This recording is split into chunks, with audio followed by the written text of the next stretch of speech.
beds to overcome the amount of nutrient. So like I said, only 30% gets through. How often you have to, introduce, Only once. Only once? Only once. They stay for life? Almost? They stay for life and they self-populate. So that means they'll continue to grow, but they'll never get too much for their space, too little for their space. They'll always maintain that. And they're kind of our buffer because like I said, we block out 60 to 70%. That 30% gets through. Let's see in volume, let's say that 30% is 5 gallons one day. Say it's a hot week and they're really active and we're feeding them a lot. That 30% is now 10 gallons of waste product in solid form. These guys will help us cover that so that no more gets through to our plants below on the other side over there. Okay. But we grow these things like tomatoes and radishes over there, not for selling, not for commercial product growth, but more for a filtration effect. We like to call this bed our living filter. And so we tear these out and regrow them continuously. We'll take these out probably tomorrow or not tomorrow, next week, and grow something new. You don't let them get matured? Nope, we use them just basically for two reasons. Really importantly, to take on a lot of the nitrates that come up front. These are going to be the most nutrient dense beds. So when that water goes through, lettuce doesn't need as much nutrient. They could get burned with too much nutrients. So the nitrate that required from tomato plants specifically takes up a lot of that brunt force. But also we use these beds, if any pests do get in, bugs, they won't come to the lettuce because the lettuce is so young. The immunity of the lettuce is so high that they'll go to larger plant structures like leafy or like tomatoes or fruiting crops, or even our radishes over there. So if any do get in, they'll basically come here first. So we use this almost as protection for the lettuce. A lot of systems out there utilize media for production and minimize their deep water culture to maybe even just a sump tank, because you can grow a lot more varieties in here.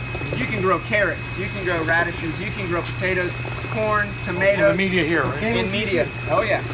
But you can't really grow a lot of those crops out there in the deep water culture. It's a lot more labor intensive to grow products in here because like the traditional form of agriculture, you have to be planting, you have to be digging, and you have to kind of disrupt the root structure.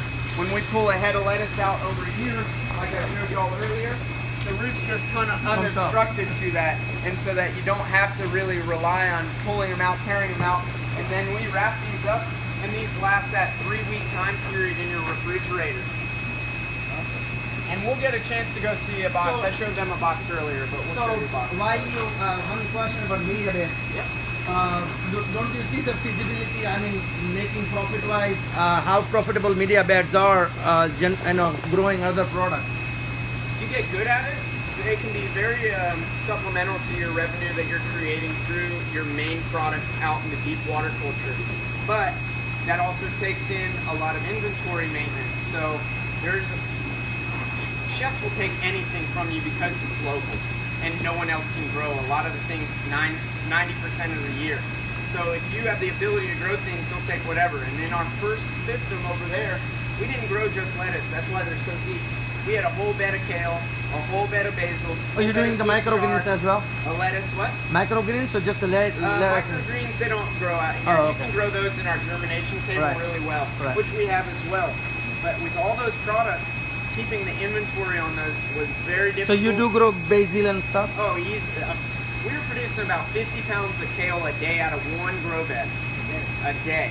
And so we would harvest it and it would grow because those mature. So cilantro and basil is good to go. But they're clipping come again crops. So they don't remove the boards like we do in this system and clean them and then replace them with new every 4 weeks.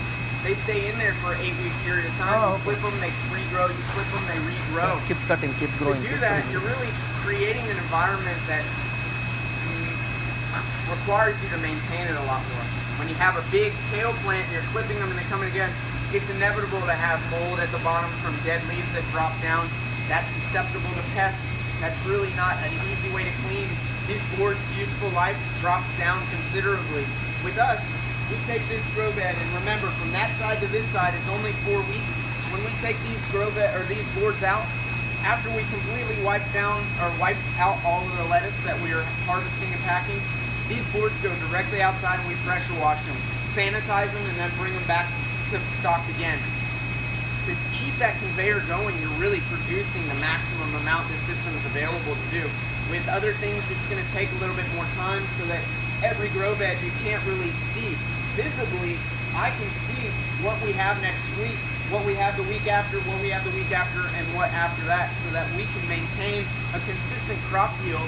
And if there is a problem in growth, we can identify that quickly, and maybe we'll save some of the bigger plants for the next week instead of utilizing the entire thing. So we know, because next week maybe that isn't big enough. It should be a little bit bigger. That's a good example right now. So we're harvested everything that we have all this week. We're not harvesting anymore. The next time we'll harvest is Monday, and then we'll harvest Monday through Wednesday, and also a little bit on Thursday. So most of this, all the way up to about right here, will be